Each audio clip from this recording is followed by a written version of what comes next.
Assalamualaikum warahmatullahi wabarakatuh. Alhamdulillahirrabbilalamin. Eh, Selalu kita panjatkan puji syukur pada Allah Subhanahu wa taala yang telah memberikan kita banyak kenikmatan. Selanjutnya salat dan salam tetap tercurah pada junjungan kita Nabi Muhammad SAW. Jumpa lagi dengan kami, ketemu lagi dengan Ustadz Royan Bersani. Kali ini masih ngobrol-ngobrol tema Ramadan, tema puasa, tema Ramadan yang masih menarik untuk dibahas, yaitu tentang ada kalanya ada yang tidak puasa, ada kalanya puasa. Lah, siapa saja yang siapa saja yang diperbolehkan tidak puasa dan bagaimana konsekuensinya bila tidak puasa. Nggih, monggo nyuwun pencerahannya Ustadz Royan. Bismillahirrahmanirrahim. Wassalatu wassalamu ala asrofil anbiya wal mursalin wa ba'd. Baik, terima kasih Kang Roma atas pertanyaan yang sangat luar biasa dan menarik, ya. Siapa yang boleh untuk tidak berpuasa? Seperti itu pertanyaannya. Nah, yang boleh untuk tidak berpuasa adalah yang pertama adalah orang yang sakit. Ya, sebagaimana firman Allah di dalam surat Al-Baqarah, "Faman kana minkum maridun." Ya, siapa di antara kita yang sakit. Nah, di sini ulama ada yang mengatakan sakit yang seperti apa yang boleh untuk kita itu tidak berpuasa. Yang jelas yang pertama sakit yang menahun. Ya, sakit yang menahun dan tidak mungkin untuk berpuasa, maka boleh baginya tidak berpuasa. Seperti itu. Yang berikutnya adalah sakit yang kalau kita berpuasa itu tambah berat sakitnya, itu boleh tidak berpuasa sebagaimana firman Allah tadi. Maka yang pertama adalah orang yang sakit. Nah, seperti itu. Yang kedua, siapa yang boleh tidak berpuasa? Ya, yang kedua adalah man kana minkum maridan aw ala safarin. Ya, orang yang safar, orang yang musafir. Ya, nama orangnya namanya musafir, ya. Kalau perbuatannya namanya safar. Oke, jadi safar itu perbuatannya, musafir itu orangnya, seperti itu.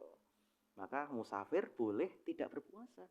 Ya, perjalanan, ya, perjalanan yang seperti apa?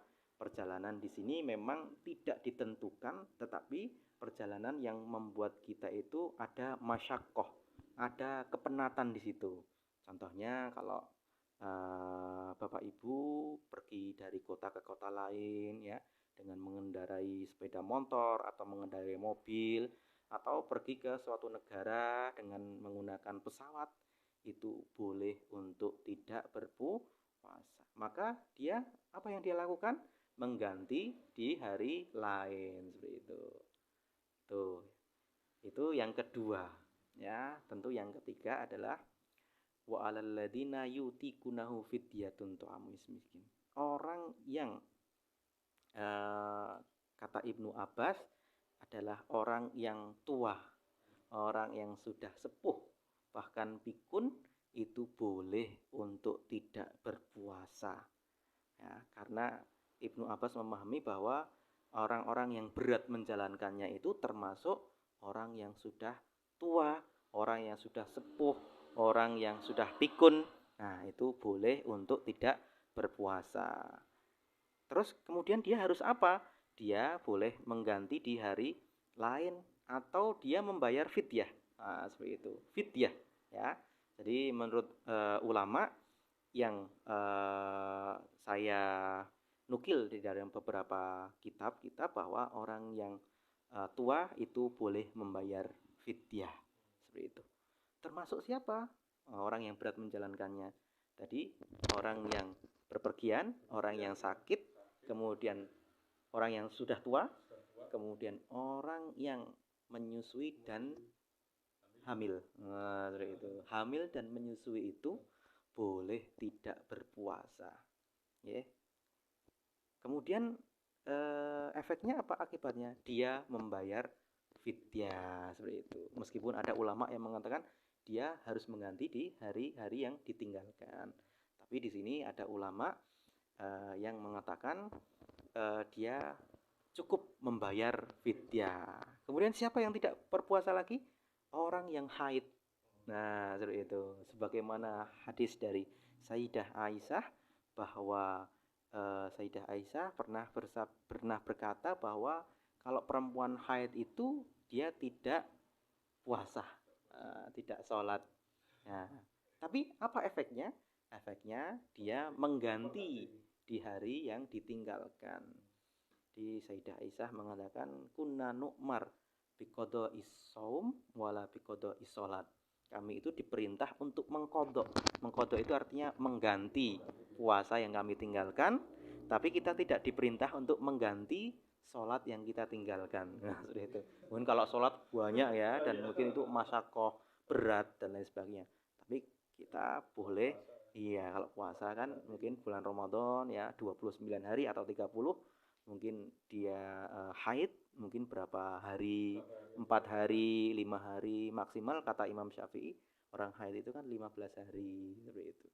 Paling ya 15 kurang ya toh. Paling orang haid itu kan paling beberapa hari saja. Ada yang 4 hari, ada yang 3 hari, bahkan ada yang 2 hari. Nah, itu kan tergantung kondisi itu kan enak. Nah, seperti itu. Baik, makatan Kang. Terus kalau itu kan kalau itu kaitannya dengan haid terus itu mengganti terus di bulan Syawal kan ada sunnah puasa sunnah. Itu kalau bagi perempuan yang istilahnya pengen menjalankan puasa sunnah Syawal itu Mana yang didahulukan? mana didahulukan ya. Ini perbedaan pendapat di antara ulama. Tapi yang sahih, yang rajih adalah dia mengganti puasa dahulu seperti itu. Setelah mengganti puasa, dia boleh melaksanakan puasa Syawal. Nah, seperti itu. Kalau digabung, ya ada ulama yang mengatakan kalau puasa nyaur bahasa Jawanya, puasa mengganti itu apakah boleh digabung dengan puasa Syawal. Nah, seperti itu. Nah, niatnya ya, yang penting niatnya mengganti dulu. Kalau nanti diniatkan 2 arti kemudian puasa Syawal, ada ulama yang membolehkan. Tapi ada ulama yang tidak membolehkan karena berbeda segmennya seperti itu. Nah, tapi alasan ulama yang membolehkan karena berbeda tingkatannya. Ini mengganti itu kan wajib, mengkodok. Karena puasa Syawal itu sunnah.